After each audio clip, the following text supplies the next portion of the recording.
1884 साली या संस्थेची स्थापना झाली। या संस्थेची स्थापनेच्या वेळी या संस्थेचं नाव होतं श्री रामेश्वर प्रासादिक मंडळ। सन 2009 साली या तालीम संस्थेने 125व्या वर्षात पदार्पण केलं। त्यामध्ये असं ठरलं की आपण जी गणेश मूर्ती प्रतिष्ठापित करणार आहोत त्या मूर्तीचं काहीतरी नाव आपल्याला देता येईल अशा अर्थानं मग करवीरचं जे कुलदैवत श्री ज्योतिबा, त्या ज्योतिबाचं नाव आपण दख्खनचा राजा म्हणून घेतो। तर अशाच दख्खनच्या राजाचं नाव बिरुद घेऊन या मूर्तीची प्रतिष्ठापना 2009 सालापासून सुरू आहे। फुटबॉल हा दिलभार तालमीचा खऱ्या अर्थानं मानबिंदू असणारा खेळ आहे। हा रांगडा खेळ आहे आणि या खेळामध्ये सर्वजण तल्लीन होतात। दर्शक हो नमस्कार, के न्यूज मराठीच्या गणेशोत्सव या विशेष कार्यक्रमामध्ये मी सरदार जाधव आपल्या सर्वांचं मनपूर्वक स्वागत करतो। कोल्हापूर म्हणजे रांगड्या माणसांची, ऐतिहासिक परंपरांची आणि तालीम संस्कृतीची भूमी। इथल्या मातीत रुजलेली तालीम संस्कृती ही केवळ पैलवानच घडवत नाही तर ती एक पिढी घडवते, संस्कार घडवते। आज आपल्या कोल्हापूरच्या तालीम मंडळांच्या परंपरा या विशेष मालिकेत आपण भेट देणार आहोत शहराच्या हृदयात वसलेल्या आणि 100हून अधिक वर्षांचा गौरवशाली इतिहास असलेल्या दिलबहार तालीम मंडळाला। या मंडळाने केवळ मर्दानी खेळ आणि फुटबॉलची परंपरा जपलेली नाही तर सामाजिक बांधिलकी जपत अनेक पिढ्यांना योग्य दिशा दिली आहे। चला तर जाणून घेऊया हा प्रेरणादायी इतिहास आणि वाटचाल।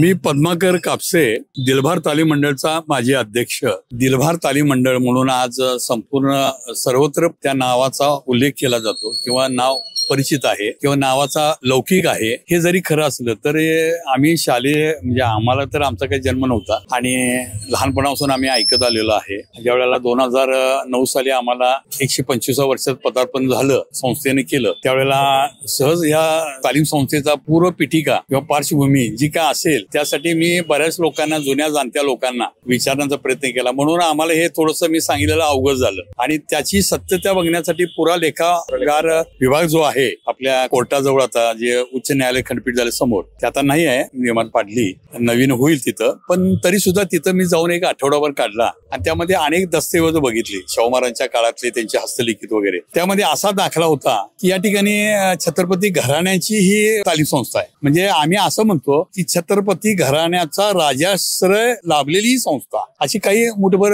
कोल्हापुरातली संस्था आहे। त्यातली दिलभार तालीम मंडळ आहे। सुरुवातीला रामेश्वर प्रासादिक मंडळ होतं। दिलभार कसं झालं म्हणून मी जरा चिकित्सा केली, मनात वाटली की बाबा हे काय कसं झालं असेल, नाव का पडलं असेल, एक उत्कंठ लागली आणि मग मी गेलो तिथं। त्यावेळेला एक उल्लेख होता की छत्रपती शाहू महाराजांच्या ह्याच्यात ते तालीम संस्थेला भेट देत होत्या, काय तालीम संस्थेच्या अडचणी असतील आर्थिक वगैरे काय, किंवा त्यांना मार्गदर्शन करत होते, उपदेश करायचे। तर त्यामध्ये फिरत असताना त्यांच्याकडे एक शाहीर, एक बालिखान म्हणून होते, म्हणजे मी ऐकलेलं किंवा वाचलेलं सांगतो, त्याच्यावर मी काय 100% मी म्हणणार नाही, पण तरी सुद्धा मला ते कुठं तर त्यापर्यंत यायचा मी प्रयत्न केला। मग तिथं ते आले आणि ही संस्था जी आता आहे तिथं साई मंदिर आहे, ते साई मंदिरच्या ठिकाणी पूर्ण झाडी झुडपे किंवा झाडे वगैरे अगदी हिरवळ, म्हणजे पूर्ण अगदी फुलं बिलं अशी छानपैकी होती, सुगंधित सगळ्या, अगदी बहर होता अक्षरशः, म्हणजे फुलांचा बहर म्हणतोय आपण तशा अर्थानं होतं। आणि तिथनं तिथं ते आखाड्यात जाऊन आले, मल्लांना काही उपदेश दिले आणि तिथून परत बाहेर आले दर्शनी। तेव्हा ते बालिकांना आले, म्हणले महाराज जी कितना माहौल कितना खूबसूरत है, मेरा तो दिल भर गया, म्हणजे माझं जे मन भरून आलं, हृदय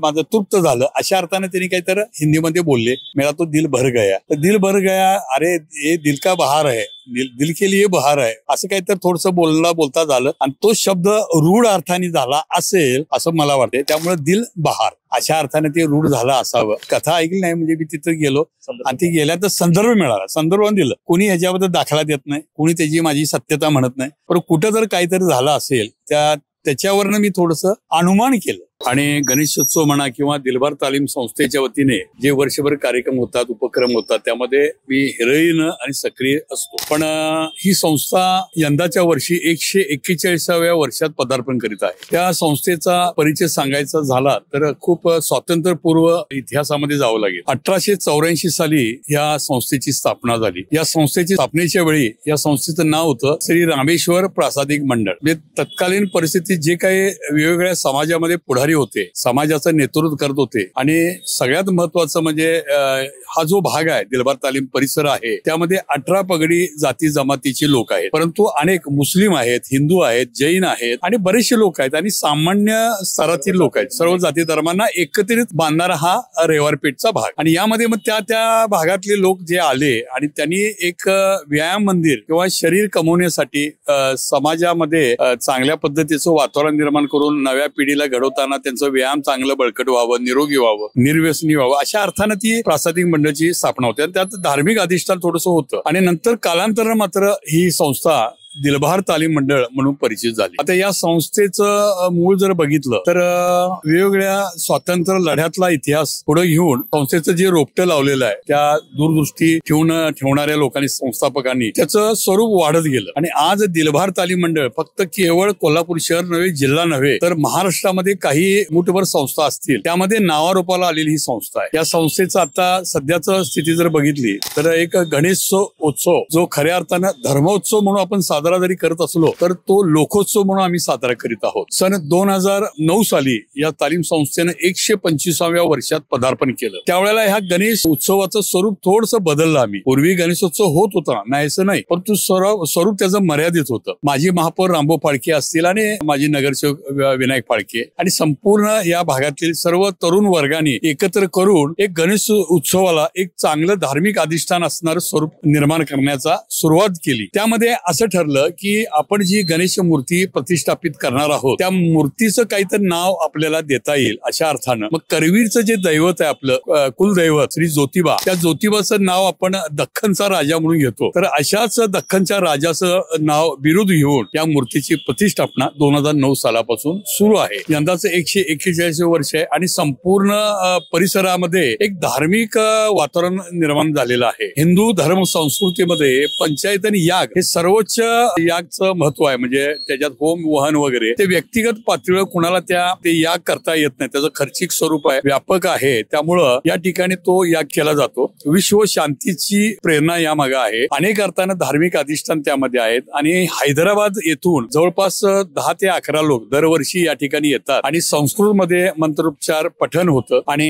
यामध्ये ज्यांना सहभागी व्हायचं असेल ते दाम्पत्य यामध्ये सहभागी होऊ शकतात. अत्यंत लोक कल्याणकारी असं या यागाचं स्वरूप आहे आणि आम्ही लोकांना ती संधी देत असतो. अनेक लोक यामध्ये सहभागी होत असतात. या यागाच्या मध्ये सहभागी होणारे जे हैदराबादचे पुरोहित आहेत, पुजारीगण आहेत, ते अत्यंत धर्मशास्त्रामध्ये पारंगत आहेत. आणि संध्याकाळी जी आरती होती आमच्या इथं, ती आरती खास करून लोक आनंद घ्यायला, अनुभवायला आणि शास्त्रानुरूप अत्यंत म्हणजे गणेश स्तवन किंवा गणेश भक्तीचा जो आपण जे स्तोत्र म्हणतो किंवा जी पारंपरिक आपली गणेशची आरती असते ती असतेच, परंतु तरी सुद्धा संस्कृतमध्ये जवळपास 20 मिनिटं ती आरती आमची चालते. पूर्ण संस्कृत मंत्रोच्चार मध्ये विधिवत चालते आणि ते पाहायला अनेक लोक या मंडपामध्ये येत असतात. पण या मंडपामध्ये आम्ही ती आरतीचं नियोजन बरोबर 8 वाजता करतो. म्हणजे 8 वाजता सुरू होते आणि यामध्ये अनेक मान्यवर शहरातील, जिल्ह्यातील, मग ते राजकीय स्तरातील असतील, सामाजिक, धार्मिक, शैक्षणिक सहकार, जेणेकरून उद्योजक जे आपल्याला देणगीदार असतात त्या सगळ्यांना आम्हाला इथं सन्मानित करतो आणि त्यांच्या उपस्थितीमध्ये आरती आम्ही पूर्ण करतो. आणि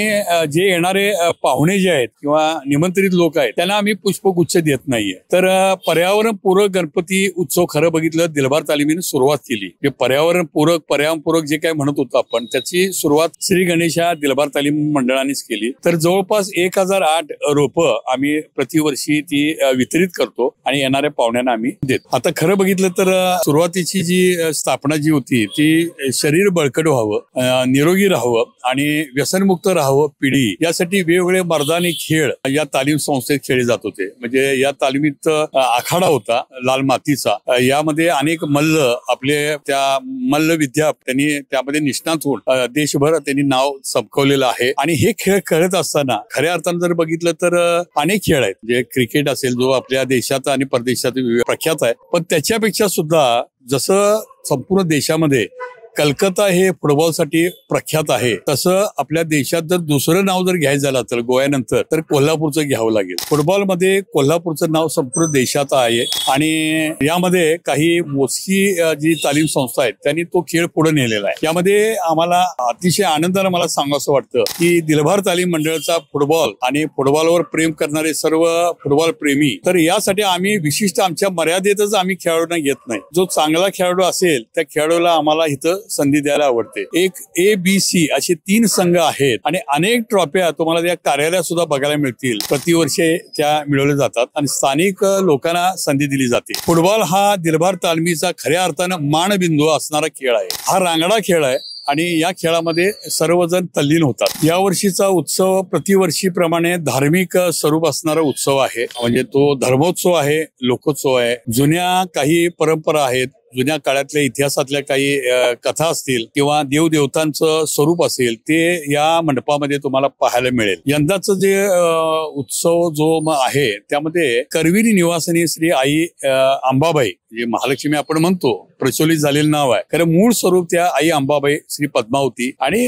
महालक्ष्मी अशा नावानं आपण आईचं महत्व ओळखून आहोत आणि या संपूर्ण शहरामध्ये आईचं आशीर्वाद असल्यामुळे आपण गुण्या गोविंदाला आणि चांगल्या पद्धतीनं राहतो. आणि त्याच आईचा महिमा म्हणून या प्रवेशद्वारावर म्हणजे हा जो मंडप आपण उभारलेला आहे तो लांबी 80 फूट आणि रुंदी 40 फूट आणि उंची 30 फूट असा भव्य दिव्य असा दख्खनचा राजा मंडप आहे. तो मंडप उभारला गेला आणि त्या मंडपाच्या प्रवेशद्वाराजवळ आई अंबाबाईची मुखवटा धारण केलेली जवळपास त्याच आकाराची 40 फूट रुंद आणि 80 फूट उंचीची अशी प्रतिमा प्रवेशद्वाराला साकार होणार आहे. आणि आत प्रवेश केल्यामध्ये अत्यंत चांगल्या पद्धतीनं मंडप तो सुशोभित झालेला आहे आणि त्यामध्ये नवदुर्गाच्या प्रतिमा या ठिकाणी उभारलेल्या आहेत. भव्य दिव्य आणि चांगल्या पद्धतीने प्रकाश योजना करून त्या नवदुर्गांचं स्वरूप अत्यंत नयन मनोहर, मनमोहक आणि भक्तिमय असं वाटेल. तर हा होता दिलभार तालीम मंडळाचा इतिहास आणि त्यांचा प्रेरणादायी प्रवास. परंपरा, खेळ, सामाजिक कार्य आणि आधुनिक विचार यांचा सुरेख संगम या मंडळानं आजही जिवंत ठेवला आहे. इथल्या पदाधिकाऱ्यांची तळमळ आणि कार्यकर्त्यांची ऊर्जा हेच या मंडळाचं खरं बळ आहे. हेच सिद्ध होतं की कोल्हापूरची तालीम संस्कृती ही केवळ व्यायामाची केंद्र नसून ती संस्काराची, एकोप्याची आणि पिढी घडवणारी विद्यापीठ आहेत. या मालिकेच्या पुढच्या भागामध्ये आपण भेट देणार आहोत आणखी एका ऐतिहासिक तालीम मंडळाला. तोपर्यंत पाहत राहा के न्यूज मराठी. धन्यवाद.